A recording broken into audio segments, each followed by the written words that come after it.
Hi, family. This is T. We did these kitchen takeovers, and I am What are you doing? I'm doing a show. It looks like you're doing my show. Well, I'm doing my show. Who said you could take over my show? You need to get out of here if something happened to you.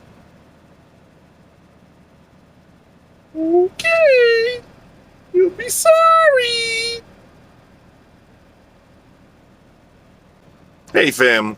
So, some of this dish I seasoned before, when I took off for Thanksgiving, but never got to cook it. So, in case somebody else trying to take over my show, I'm going to cook it for you now. I'm going to show you what I done did, but the rest of it I done did in the truck. Take over my show. Anyway, let's go. Hi, my name is T. I am not a chef. Actually, I'm a truck driver. And I don't drive food trucks, I drive a semi. What I'm about to do is show you how to do what I do on my truck. Welcome to your favorite new food show, Big Taste in a Small Space with me, T. So these beautiful specimens are some lamb ribs I got from Sam's Club. And I bought 2 packs because, like I said, I was going to cook this for Thanksgiving, but got a little tired hanging out with my brother and sister-in-law.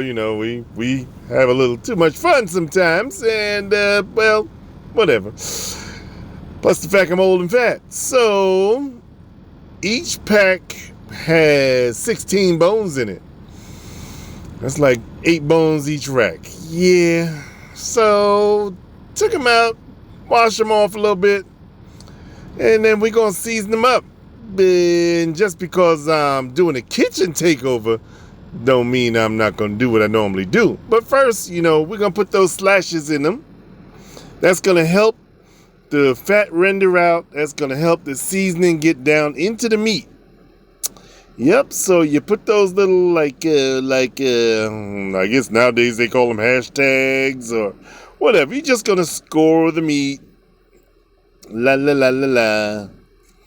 And sometimes you take off the excess fat if you want to. But we're going to sear this fat off. We're going to melt this fat down. Like I said, this helps it. And you might find a little silver skin or something. You take that off. Don't take off too much of the fat. Sometimes you find these ribs with no fat on them. I try not to buy those because I know I want some of this fat to render. And it's going to help it get a little crispy too. Anyway, ran out of breath. Wow. So, I got my little Ziploc bags, just like if I was on the truck. I told you could do this at home. So, put the ribs in the Ziploc bag. Clean up a little bit. And get your seasonings ready. You're going to put a little smoked salt. Right in the bag, right in the bag. You're going to put a little bit of herbs de Provenza, whatever my mother said it was. She spoke Spanish. Me, I barely speak English. A little paprika. La la la la la la. Some dark soy sauce. A little bit of cayenne pepper. Give it a little kick. You gotta kick somebody. Some garlic. Yeah, it look a little different because this is not my kitchen, so I'm using what I got at hand. Some olive oil. He got all these weird stuff. I don't know where he buys stuff. And this is his little Star Trek fresh pepper grinder, black pepper. Lights up and everything. Automatic, cool. Some chili oil. Yep, taking over my brother's house. I like it. And I wanted a little something else, a little more liquid, so I used the Guinness. And I poured about 3/4 of a bottle between the two bags, and you mix it up like he put a Guinness. Yes, I did. Lamb Guinness works out good. And I want a little more liquid, so I used some rice wine vinegar. Pour some of that in the bag, and that's just enough to get all the seasonings to move around, to mix and mingle, to blend when you excuse me, work it up in the bag. So after mixing it up, that has been marinating in the refrigerator since the day before Thanksgiving. Cause I got tired. I didn't feel like cooking it. So I made oxtail, I made couscous. Wasn't having a super big thing with the family, but I was tired. So it's been marinating since then until yesterday when I cooked it. So now I'm back on the truck. Before I start cooking those lamb, I wanted to make a little something. So I got my vegetable bouillon cube. Gonna season up my slow cooker. Got some minced onions, just a dash or two, even less of a pinch of some garlic, some tomato basil seasoning, dry. Hey, that was kind of good, something new to try. Some elderwood smoked salt. I've been looking for this for the longest. Some black pepper. Remember, I'm back on my truck. I don't have his Star Trek grinders right now.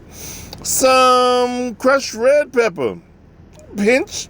Some chili oil. Just a drizzle. And some kale. Yep, some kale. Take the end off because it's probably looking bad. Cut it down into about half-inch strips. Whatever. Put it in the bowl, put it in the crock pot. And yeah, I'm filling this up, full, because when you cook greens, they're gonna cook down to almost nothing. So fill that up, put a little bit of water in there, and I'm about to start driving. So after I fill that up with, not full, but use about a half a bottle, strap it up, and I start driving for about, 6, 7, 8 hours. It ain't gonna go bad. And after I stopped, I got those ribs that's been marinating for about a week and a half. Lord. And I sure ain't gonna eat 16 ribs. So I gotta do something. I gotta cut these things down. And if I'm just gonna cook 4 ribs for me, I'm gonna find a way to store these things again. They've been marinated, and when you do marinate your meat, it helps preserve it. It won't go bad so fast. So even if you have it in the refrigerator, it'll last longer. I'm going to try to work this back into my freezer somehow. But I'm glad it wasn't frozen right now. So, bag these up, put them aside for later. Now, with the one that I did keep to cook, I'm going to wrap it up. You know me, got to dry it off some. Because when you want to sear something, it's better that it's not soaking wet. You dry it off a little bit. You get your pan hot. I use some organic coconut oil. Coconut oil has a higher smoke point. So you can raise your temperature a lot higher than if you use olive oil, let's say. So I got this out. Got most of the juice off. You don't want dry, but get most of the juice off, and you heard that sizzle. Put that in the pan. I put it in the pan. My heat was kind of high. Not burned the house down high, but it was pretty high. And I put it on that fat cap side for a good 5 minutes. Sizzling the whole time. Like I said, if you use coconut oil with the high smoke point, coconut oil won't burn. You can also use sesame oil, but it's going to give you that strong sesame flavor, which is a good thing. I got all these ribs. Trust me, we're going to be experimenting. You going to see some rib things in the next couple of days, weeks, month, I don't know. Because I think I even bought another pack of ribs. Anyway, after 5 minutes on the first side, you see how that's nice and brown. I did this little bit with the bones hanging on the edge of the pot for about 3 minutes. I did this little bit, and it actually stood up for me for about 3 minutes. Yep. And then I did the side. Yeah, I want to sear all of this. Front, back, top, bottom. The sides I only did for 1 minute apiece.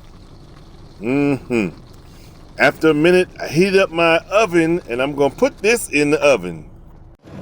Now that I put in my oven for about 15 minutes on 300 degrees.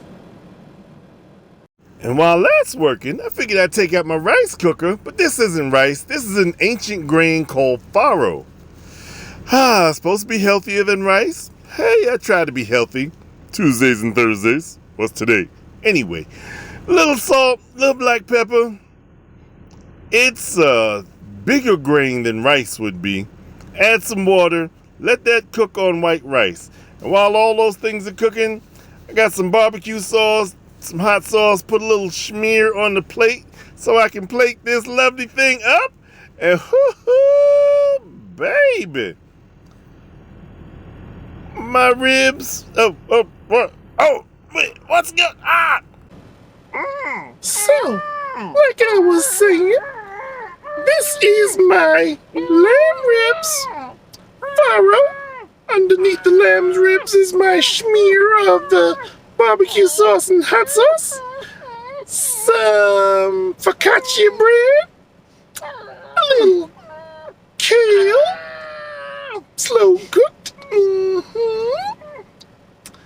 a little salad. I told him not to mess with me just because our hair looks the same. Better pick on somebody your own size, mister.